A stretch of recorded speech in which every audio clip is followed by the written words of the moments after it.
Errores sobre el mundo que redundan en errores sobre Dios. José María Vigil. Una famosa frase de Santo Tomás, que él repite varias veces a lo largo de su obra como un principio al que siente la necesidad de recurrir, dice que un error sobre el mundo redunda en un error sobre Dios. Es decir, por ejemplo, si pienso que el mundo es eterno, increado, divino, profano. Cualquiera de esas afirmaciones que yo haga sobre el mundo afecta por implicación a lo que habré de pensar sobre Dios. Si acertada o erróneamente pienso, por ejemplo, que una realidad de este mundo es voluntad de Dios, en ese pensamiento estoy implicando, de una manera u otra, mi propia imagen de Dios, cuya voluntad estaría yo vinculando a esa realidad. No tiene que parecernos algo extraño, pues, que en la realidad global, tan compleja como es, todo está implicado, todo hace relación a todo, y no se puede tocar algo sin dejar de implicar a otras partes de la realidad, que están vinculadas con aquella, implicando así quizá incluso al conjunto de la realidad. Todas las piezas del mosaico entretejido de la realidad forman parte de y afectan al conjunto. Y por tanto, de una manera u otra, afectan también a Dios, la dimensión más profunda de la complejidad de la realidad. Por eso podemos decir con Tomás de Aquino que, a la inversa, cada vez que descubrimos un error en lo que pensábamos sobre el mundo, de alguna manera nos libramos de un error que empañaba la imagen que teníamos de Dios. La historia de las religiones es pródiga en ejemplos de la implicación de estas dos dimensiones, Dios y mundo. Podríase decir que la historia de las religiones es la historia de un conocimiento humano en continuo crecimiento. Y de una religión cuyas afirmaciones sobre Dios van retrocediendo paralelamente a aquel avance de aquel conocimiento humano creciente. En los tiempos ancestrales, el Homo sapiens, recién hominizado, hizo lo que pudo. Como sabía muy pocas cosas y todavía no existía la ciencia, confió en su intuición y su imaginación religiosa para imaginar todo lo que necesitaba saber, para poder componer una comprensión inteligible y con sentido de la realidad. Echó mano del comodín Dios, apelando a sus arcanos designios, para explicar de un modo satisfactorio lo inexplicable o incluso lo ininteligible. Con el avance del tiempo los descubrimientos científicos han ido conquistando, una a una, nuevas zonas de la realidad, chocando una y otra vez con aquellas creencias religiosas de la antigua imagen del mundo. Cada error que se descubría, permitía o incluso exigía cambiar algo de la imagen de Dios sobre cuya base se había imaginado y justificado aquella cosmovisión. Santo Tomás lo notó, y lo expresó claramente, a pesar de vivir en una época todavía precientífica, el siglo XIII. Pues bien, en los últimos 3 siglos, el avance científico ha sido espectacular, y la antigua cosmovisión religiosa, a base de retroceder y retroceder, ha acabado saltando hecha pedazos. Muchas iglesias y muchos creyentes han tratado de obviar el problema de una forma un tanto esquizofrénica, dividiendo la mente, es decir, poniendo a un lado la vida religiosa, y poniendo al otro los saberes nuevos que sin cesar ha ido aportando la ciencia. En la calle y en la universidad comulgan con la ciencia, sin vacilar, pero en la vida religiosa y espiritual prefieren seguir instalados en las cosmovisiones míticas heredadas, elaboradas hace milenios, salvaguardando así su poder religioso ritual, simbólico, sacramental.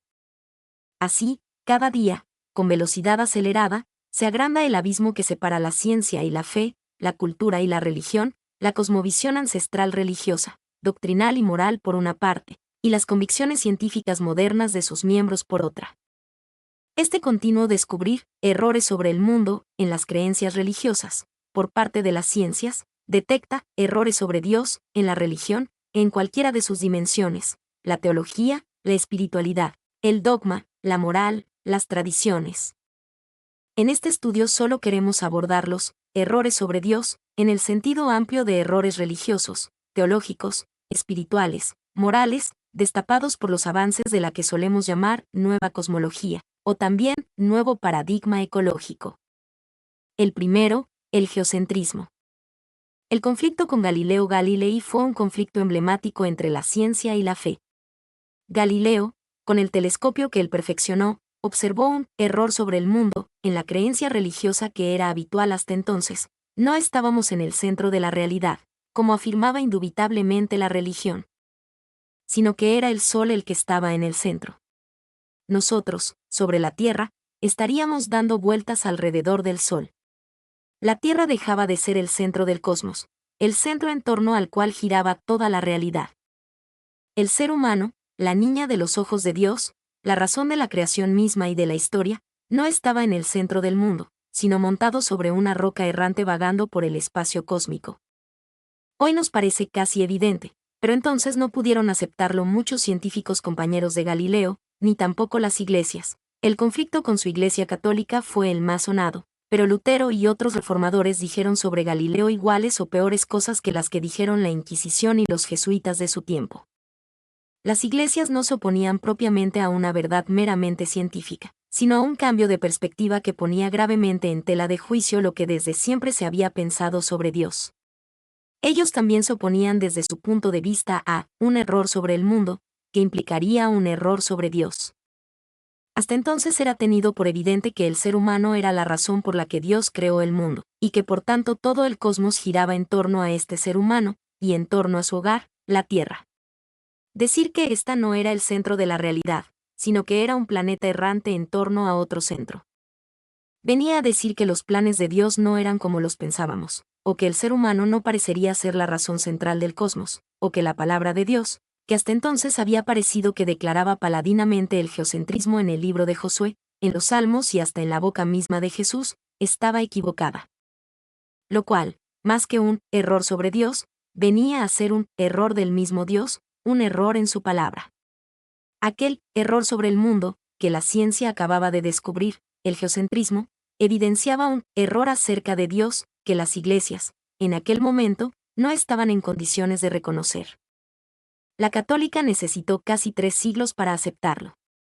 Los cristianos acabaron pensando que, efectivamente, la Tierra gira alrededor del Sol, y que no es el centro geométrico del sistema solar, pero que sigue siendo el centro en otro sentido, el centro salvífico de la realidad cósmica, porque allí, en ese planeta pequeño y marginal, tuvo lugar el misterio realmente central de todos los tiempos, cuando Jesucristo murió por los seres humanos y salvó a toda la humanidad y al cosmos, a todas las criaturas, que gimen en dolores de parto. Esa sería una centralidad nueva, reinterpretada, más profunda. Con el tiempo, toda la teología se desprendió de aquellas afirmaciones teóricas y aquellas representaciones plásticas de Dios como creador del ser humano en el centro del mundo, como unos errores sobre Dios que, hasta entonces, habían sido considerados como verdades sobre Dios.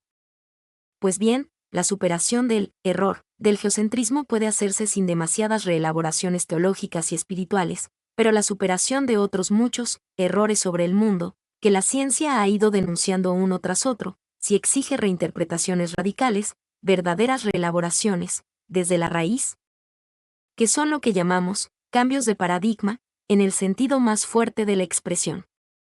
Y a partir de aquí esto es lo que quisiéramos hacer, un elenco de los principales conflictos que el continuo avance de la ciencia, la nueva cosmología, en sentido amplio, ha provocado al denunciar errores sobre el mundo. No pretendemos más que evocarlos y plantearlos. No queremos ahora resolverlos, teológicamente hablando. Nos situamos más bien metodológicamente fuera de la teología, tomando la palabra como observadores neutrales del conflicto entre la ciencia y la fe. Estos desafíos aquí elencados son, precisamente, nuestra respuesta a la pregunta por las tareas que la teología y la espiritualidad deben acometer en el inmediato futuro. Otro gran error sobre el mundo, el antropocentrismo. Más difícil que la del geocentrismo iba a ser la superación del antropocentrismo, superación que, en realidad, todavía no se ha dado, apenas se está iniciando. Podemos decir que, desde hace tiempo, este es un descubrimiento claro de la nueva cosmología, el ser humano, no ya la Tierra, no es el centro del cosmos, como casi todas las religiones han pensado o como han creído escucharlo en sus respectivas revelaciones divinas. Eso ha sido, nos dice la nueva cosmología, un error sobre el mundo. El mundo no es antropocéntrico. Nosotros no somos su centro. Ni ha sido creado para nosotros. Y esto, la nueva visión cosmológica lo puede desglosar en varias perspectivas, aplicadas, más detalladas. La nueva cosmología nos dice que no somos, por naturaleza de origen, una realidad totalmente diferente y superior a los demás seres vivos que nos rodean. No tenemos un origen diferente o superior. Somos más bien una rama más del enormemente diverso árbol de la vida. Somos una rama de primates en la que, gracias a un salto cualitativo de la vida, se ha dado una mutación en el eje de acumulación evolutivo, que ha pasado de ser genético y físico a cultural y espiritual. Es un paso más de la evolución de la vida. Hasta ahora hemos cambiado de especie por mutación genética, hardware, ahora mutamos por recreación interna, cultural y espiritual, software. No es verdad que fuimos creados, a imagen y semejanza de Dios, a diferencia de los demás seres vivos, que habrían sido creados sin esa pretensión de ser hijos de Dios, algo más que simples criaturas. No fuimos creados aparte, en un sexto día, no hubo un tal sexto día, solo para nosotros. Porque en realidad ni siquiera fuimos creados, un día, y de la nada.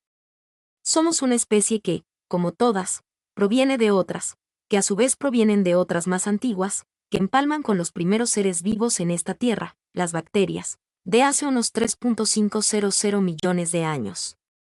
La nueva cosmología piensa que todas las formas de vida de este planeta, en realidad forman una unidad, son la misma vida, una única realidad biótica enormemente diversificada y crecientemente compleja, eso sí.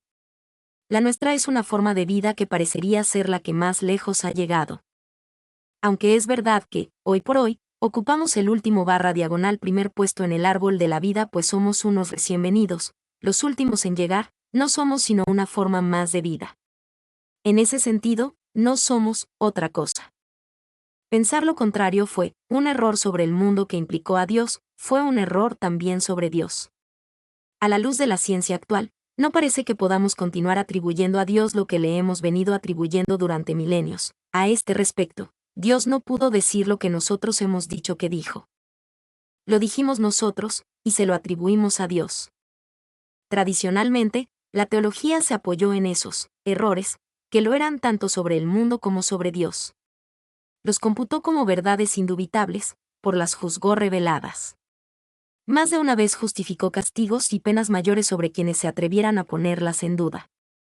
Pues bien, hoy día, la teología, si quiere hablar a la sociedad actual, tan marcada por la ciencia, debe reedificarse sobre otras bases, desde esta nueva visión, sin aquellos viejos errores que implicaban a Dios. La nueva cosmología cree ya saber que no somos descendientes de una primera pareja, de los llamados nuestros primeros padres. No hubo tal pareja. La idea de una pareja primordial es una imagen mítica, muy sugerente, que vehicula la idea de la creación divina del ser humano, pero no se corresponde en absoluto con las evidencias de la ciencia actual. Aunque desde siempre nos ha parecido un dato esencial de la fe judeocristiana, todavía Pío XII advertía a los científicos que no podían poner en duda el monogenismo, porque, por la fe, el judeocristianismo sabía que procedemos de una única primera pareja. La ciencia sabe que la evolución biológica de la que somos resultado todos los seres vivos de este planeta no procede de ese modo. La ciencia actual habla, simbólicamente, de otra Eva, Lucy, y de otro Adán, Toumai, Australopithecus afarensis ambos, cuyos fósiles ha descubierto apenas hace 40 años, que serían, hoy por hoy, los especímenes más antiguos del género Homo que marcan para nosotros un estado de hominización suficientemente avanzado. No son históricas las figuras de nuestros primeros padres. No hubo Adán ni hubo Eva. Fue un error sobre el mundo, un error que ha durado hasta ayer. Y también fue un error sobre Dios, en cuanto que nos hizo atribuirle algo que hoy nos parece saber que no hizo. También carece de la más mínima verosimilitud histórica toda aquella descripción que ha llegado hasta ayer mismo, y que ha desaparecido prácticamente sin resistencia, literalmente evaporada del estado de nuestros primeros padres en el paraíso terrenal, los llamados dones preternaturales, de que habrían gozado su equilibrio moral. Sus pláticas tú a tú con Yahvé, su inmortalidad incluso. Mención especial merece el llamado pecado original, que habrían cometido esos primeros padres nuestros que no existieron, y que, por tanto, difícilmente ha podido contaminarnos tan gravemente como se pensó, ni expulsarnos del supuesto paraíso, ni condenarnos al trabajo y a la muerte, entre otros castigos. También aquí, fue un error sobre el mundo, que implicó a Dios. Desde hace ya bastante tiempo la ciencia no tiene dudas a este respecto. Una teología responsable debiera asumir esta situación y dejar de una vez de contar con aquel relato mítico, erróneamente considerado como histórico, durante milenios, sobre el que se construyó un imponente fardo de creencias que ha gravado sobre la humanidad con una sobredosis enorme de sufrimiento y culpabilidad. Este punto es especialmente importante. Tal vez es uno de los desafíos más graves que la teología tiene que abordar. Si no hubo primeros padres, si consecuentemente no hubo un pecado primordial contaminante de toda la humanidad, si no fuimos nunca esa masa damnata, esa humanidad caída, que a San Agustín le pareció vislumbrar. Si tampoco hizo falta expiar un pecado original que no existió, si hay que pronunciarse sobre una redención divina que tal vez tampoco se dio más que en la imaginación religiosa. Una teología responsable no puede mirar para otro lado, sino que ha de agarrar el toro por los cuernos, pronunciarse, y rehacerse a sí misma. La nueva cosmología y las ciencias de la vida en general denuncian el llamado especismo, el abuso de poder perpetrado por la especie Homo sapiens, sobre la base de una ideología construida por el mismo Homo sapiens, según la cual esa especie, la especie humana, se autoproclama la dueña del mundo, el fin de la creación, con derecho a utilizar todo el cosmos como recursos a su servicio. Y todo este error se ha elaborado y defendido con argumentos religiosos. El movimiento llamado de la ecología profunda ha dado expresión a la intuición que cobra fuerza incontenible ante la observación de los datos científicos. El Homo sapiens no tiene derecho a someter cruelmente a las otras especies, a intervenir y degradar ambientes que son el nicho ecológico de infinidad de otras especies. Simplemente por su afán minero extractivista, por ejemplo. Lynn White, en un texto que se hizo célebre para perpetua memoria, denunció muy razonadamente que el judeocristianismo es la religión más antropocéntrica del mundo. Esto, que hoy a la ciencia le parece claramente un error sobre el mundo, el Homo sapiens lo ha racionalizado en la mayor parte de las culturas mediante una ideología religiosa. Serían los dioses mismos quienes habrían creado la naturaleza para servicio del ser humano, confiándosela bajo su autoridad absoluta. El ser humano sería el rey de la creación, dueño del mundo, por ser lugarteniente de Dios y haber recibido el mandato de dominarlo. Todavía, el actual compendio de la doctrina social de la Iglesia, de 2004, afirma que el ser humano es el rey de la creación. Sin duda, se da en todo ello un error sobre Dios, por implicación, por su desequilibrada parcialidad en favor de esa especie. También, sin duda, es el error de un Dios claramente antropomórfico, construido a la medida de nuestros pensamientos, a nuestra imagen y semejanza. La teología tradicional ha sido ingenuamente connivente con este antropocentrismo y misericordia y este especismo ciego. Ha tenido ojos solamente para mirar la realidad desde los intereses de la especie humana. Los temas relevantes para la teología han sido solo los temas humanos, nuestros intereses, enaltecidos como si fueran los intereses mismos de Dios. Una teología responsable, que quiere estar a la altura de la ciencia actual, debe apearse de una vez de ese antropocentrismo, y entrar por los nuevos caminos del biocentrismo, centrarlo todo en la vida, y abogar por una democracia verdaderamente universal, es decir, por una biocracia planetaria, como correspondería al Dios de la vida, al Dios de todas las formas de vida. La nueva cosmología subraya nuestro carácter radicalmente terrestre, telúrico, somos tierra. No somos espíritus inmateriales, o almas, entelequias metafísicas o sobrenaturales, venidos a este mundo, como desde fuera, o desde la mente de Dios, al margen de la tierra. No hemos sido puestos en el mundo por una mano ajena al mundo. Hemos surgido de él. Somos la flor, tal vez, del proceso evolutivo de la vida que se ha dado en este planeta. Por eso, somos tierra, la tierra, que en nosotros ha llegado a tener conciencia, a reflexionar, a amar, a contemplar. Desde esta nueva visión cosmológica, la religión y la espiritualidad pueden descubrir un error sobre el mundo, que ellas compartieron con muchas otras filosofías y cosmovisiones, interpretaron nuestra superioridad, de recién venidos en el proceso evolutivo, como si se debiera a una superioridad de origen. Los seres humanos no seríamos en realidad de este mundo, sino de otro, del mundo superior, del de los dioses. Seríamos hijos del cielo, no de la tierra, caídos accidentalmente en este mundo, pero debiéndonos sentir siempre como ciudadanos del cielo, peregrinos en patria extraña. Siempre ansiando liberarnos de las ataduras de este mundo para llegar un día a nuestro destino celestial. Este error sobre el mundo repercutió en un error sobre Dios. Se lo percibió como llamándonos siempre a la renuncia respecto a todo lo material, a la superación de los afanes mundanos, fuga mundi, contemptus mundi, agere contra. a una espiritualización y una divinización entendidas como huida de la materia, del mundo, de la carne, de las preocupaciones materiales, demasiado humanas. Una espiritualidad y una teología a la altura de estos tiempos deben romper con ese error sobre el mundo y sobre Dios, para elaborar una nueva visión, y abrirse a una experiencia espiritual reconciliada con la tierra y con el mundo. Somos tierra, orgullosamente telúricos, y con la tierra, vibrando en éxtasis con su propio cuerpo, hacemos nuestra experiencia espiritual. Podemos aceptar con gozo esta buena noticia de la ciencia, que nos libra de viejos errores: no venimos de arriba, no descendemos del cielo, sino que surgimos de la tierra. No hemos sido puestos aquí por alguien desde fuera, como si fuéramos extraterrestres o paracaidistas, sino que hemos nacido en este hogar, estamos en nuestro propio nido y este es nuestro hábitat natural. Después de varios milenios pretendiendo pasar de puntillas sobre la tierra camino del cielo, necesitamos un lavado mental para reconciliarnos con ella. Debemos volver a casa, volver a nuestro hogar, del que nunca debimos habernos marchado. Nada nos podría ayudar tanto en este deseo cuanto una nueva teología y una espiritualidad oicocentradas, reconciliadas con la tierra, con el mundo, con la materia, con el cuerpo, liberadas de aquellos errores sobre el mundo y sobre Dios. El espejismo de la unicidad. Durante milenios, los humanos, en la mayor parte de nuestras culturas y religiones, hemos pensado no solo que éramos el centro, sino que éramos únicos.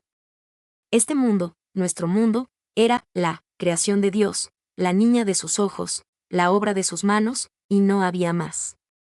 Por suponer que había otros mundos, y tal vez otros universos, la Congregación para la Doctrina de la Fe, entonces llamada Sagrada Inquisición, quemó vivo a Giordano Bruno, en la Piazza dei Fiori de Roma, y arrojó sus cenizas al Tíber. La unicidad del mundo, del ser humano, de ese plan de Dios que nos creó y nos redimió, fue un supuesto básico, aparentemente evidente, e impuesto a sangre y fuego. La nueva cosmología ha superado la unicidad del mundo humano. Ha descubierto que fue uno más de los errores sobre el mundo. El mundo no es así. Nuestra Tierra no es sino un planeta más del sistema solar, y el Sol no es más que una de tantos millones de estrellas. El universo quizá no es tal. Hace tiempo que hay científicos que intuyen que tal vez sea un multiverso. Apenas hace 20 años, la ciencia ha comenzado a descubrir los exoplanetas. En estos pocos años hemos podido todos ir llevando la cuenta de los exoplanetas que iban siendo paulatinamente catalogados. Poco a poco, conforme hemos encontrado nuevas técnicas de detección y hemos podido en órbita algunos satélites dedicados solo a ello, hemos visto incrementarse el número de exoplanetas. En 2014 ya estamos llegando a los 1500. Sabemos que tal vez serán trillones. Muchos de ellos capaces de albergar la vida. ¿Será una vida como la de nuestro planeta? ¿Habrá en ellos vida animal, vida humana, vida inteligente, vida espiritual? Aún antes de tener las pruebas en la mano, la ciencia está convencida, este planeta nuestro no es el plan de Dios, concreto que siempre estuvimos pensando que era. Eso ha sido un error sobre Dios, basado en el error sobre el mundo, del que fuimos víctimas, simplemente por nuestra falta de medios de observación. Hoy nos damos cuenta de ambos errores, y la resistencia de la religión a reconocerlo no puede negarnos el derecho a aceptar la verdad y a poner entre paréntesis provisionalmente, hasta una nueva reinterpretación plausible, todas aquellas verdades religiosas, espirituales y teológicas en las que creímos durante milenios. Una teología responsable debe reelaborarse a sí misma desde este nuevo punto de vista más amplio, no tanto universal cuanto multiversal, supraterrestre, desprendido de esa creencia provinciana de que lo que aconteció aquí en este planeta en los 3500 años últimos es el centro de la historia, lo único importante que ha ocurrido en el mundo. El cosmos y la eternidad. Esa es solo una referencia pequeñita, una de las muchas con las que una teología nueva deberá contar. El dualismo de los dos pisos. La nueva cosmología denuncia el error sobre el mundo, en el que tantas culturas y religiones han caído, de pensar que la realidad estaba radicalmente cindida en dos, toda ella, de arriba a abajo, hasta la profundidad de su misma sustancia óntica. Un dualismo que se hacía presente en todos los planos, el cósmico, tierra/cielo, físico, materia/espíritu, humano, cuerpo/alma, y lemórfico, materia/forma, Religioso, natural / diagonal sobrenatural. Dos mundos radicalmente diferentes, axiológicamente antagónicos. Un mundo todo el dividido en dos pisos, una visión esquizofrénica. La nueva cosmología, incluyendo en ella la nueva física, nos descubre que estábamos equivocados en la comprensión misma de este mundo. La materia no es esa realidad sin valor, mera potencialidad informe, estéril, incapaz, que pensábamos. La materia, en realidad no existe, porque ni siquiera es propiamente materia, es más bien uno de los estados de la energía en la que todo consiste. La materia es energía, y solo necesita las condiciones adecuadas para autoorganizarse, autopoiesis, y transformarse. Todo está relacionado con todo, en un juego de sinergias e inextricables influencias mutuas. Y todo no es sino una misma realidad cuántica que bulle en una efervescencia incesante de cambio de formas, una sopa cuántica, en el nivel subatómico más profundo, que reviste formas continuamente mutantes en los planos superiores de una realidad multinivel. Ya desde los inicios del pensamiento filosófico de la humanidad, en el mundo griego del milenio anterior a nuestra era, aparecieron enseguida los dualismos, que el cristianismo, por ejemplo, rápidamente asimiló. Materia y forma, cuerpo y alma, este mundo y el otro mundo, el mundo de la materia y el mundo de las ideas platónicas. Constituyeron las coordenadas filosóficas en las que quedó expresada y apresada la vivencia espiritual. Fue un error filosófico sobre la realidad, un error sobre el mundo, en definitiva, que redundó igualmente en un error sobre Dios. Al marcar de un modo tan profundamente equivocado nuestras relaciones con el misterio sobre la base del espejismo de esos dualismos. La nueva cosmología, incluyendo en ella la biología y la física cuántica, las ciencias de la naturaleza y de la vida, es quien ha tenido uno de los méritos mayores en la recuperación de una visión integrada, holística, unida, sin dualismos. La religión, la teología, la espiritualidad misma, deben confrontarse con esta nueva visión no dualista. Los tradicionales planteamientos de cuerpo y alma, natural / diagonal sobrenatural, naturaleza / diagonal gracia, tierra / diagonal cielo, que son como el único alfabeto que la teología clásica ha sabido utilizar hasta el presente, deberá sencillamente ser abandonado, siendo sustituido por una teología de nuevo diseño. La reelaboración ha de ser tan profunda que no caben arreglos, correcciones laterales. Es todo un gran error sobre la realidad y sobre Dios lo que ha de ser subsanado desde la raíz. Concluyendo. Hasta aquí hemos elencado unos cuantos errores sobre el mundo, mayores, detectados por la nueva cosmología, que han implicado errores sobre Dios a lo largo de la historia, y que, hoy, en un mundo marcado tan profundamente por la ciencia, ya no hacen sino lastrar irremediablemente a la religión y la espiritualidad que no tengan la ayuda de una nueva teología crítica que la saque de tales errores y les ayude a replantearlo todo. Son las tareas pendientes de la teología que quiera seguir haciendo camino en la sociedad actual. Destacar esas tareas era el objeto de este artículo. Queremos concluir con unas consideraciones finales. Una primera es la del daño que la epistemología fixista hace a la religión.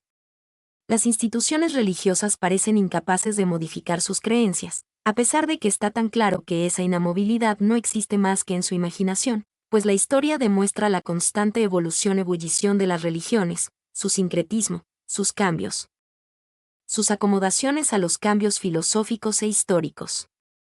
En el corto plazo las religiones se resisten a los cambios, tienen pánico a reelaborar el patrimonio simbólico que heredaron. Están cautivas de una epistemología fixista, agravada por la convicción de ser depositarias de la revelación. El nuevo paradigma ecológico les está desafiando mucho, pero el gran cambio que tienen que afrontar, el que más posibilitará su capacidad de transformación, es el epistemológico. Mientras sigan siendo deudoras de su epistemología tradicional fixista, dogmática, parmenidea, no podrán cambiar. Una ceguera insuperable, simplemente por no cambiar de lentes epistemológicas. Otra consideración importante es la del reconocimiento del valor revelatorio de la ciencia, y en concreto de la nueva cosmología. Es un tema que ha planteado muy bien Thomas Berry, y que merece la atención de la teología. Esta perspectiva complementa la intuición ya citada de Tomás de Aquino, expresada en ese principio negativo que denuncia los errores sobre el mundo que redundan en errores sobre Dios. Thomas Berry complementa con el lado positivo. La nueva cosmología nos capacita también para percibir la manifestación del misterio sagrado que late en el seno mismo de la realidad. La ciencia tiene un valor revelatorio, epifánico. No es una idea enteramente nueva. Ya San Agustín dijo aquello de que Dios escribió 2 libros, y que el primero de ellos era el de la realidad, el mundo, la creación. La ciencia, al acercarnos al misterio de la realidad, hace que la realidad misma del cosmos venga a ser reveladora, la capacita para fungir para nosotros como otra palabra de Dios. No entramos ahora en el tema de la jerarquía de valor de esas 2 palabras de Dios, pero no sería errado pensar que el primer libro es también la principal revelación de Dios, porque el segundo no es palabra de Dios, sino palabra humana sobre Dios, en realidad un simple comentario al primer libro. En la cosmovisión que la nueva cosmología está extendiendo irreversiblemente sobre la sociedad humana conocida ya hasta por los niños en edad escolar y por la población más alejada de los medios académicos.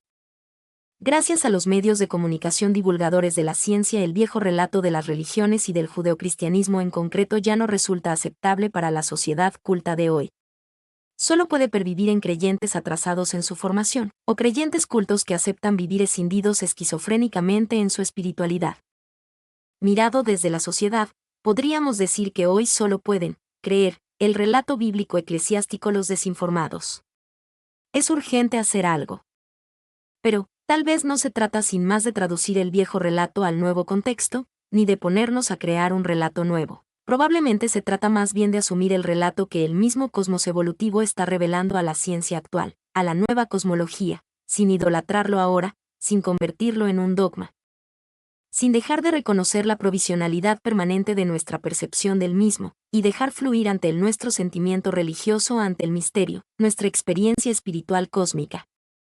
Sin duda son muchos los que lo constatan. El nuevo relato cosmológico es lo que más está transformando actualmente la conciencia de la humanidad. Probablemente va a ocurrir otro tanto en lo religioso y lo teológico, pero en los ámbitos teológicos y espirituales, hoy por hoy, no se percibe el potencial revolucionario de este nuevo paradigma ecológico. Como un resabio de la vieja mentalidad, se piensa que este tema no es religioso ni espiritual, sino científico. Uno de los temas pendientes que más asustan es el de recolocar a Jesús en el nuevo relato cosmológico. La cristología clásica de la redención no tiene mucho futuro en una situación cultural marcada por la nueva cosmología. Ni Teilhard de Chardin logró hacerlo, aunque hizo propuestas bien interesantes. Tal vez estaba demasiado condicionado por su condición de hijo fiel de la Iglesia, ante la Inquisición, que entonces se llamaba Santo Oficio, y por su condición de jesuita, y no podía ni siquiera pensar en planteamientos que todavía hoy apenas parecen plausibles.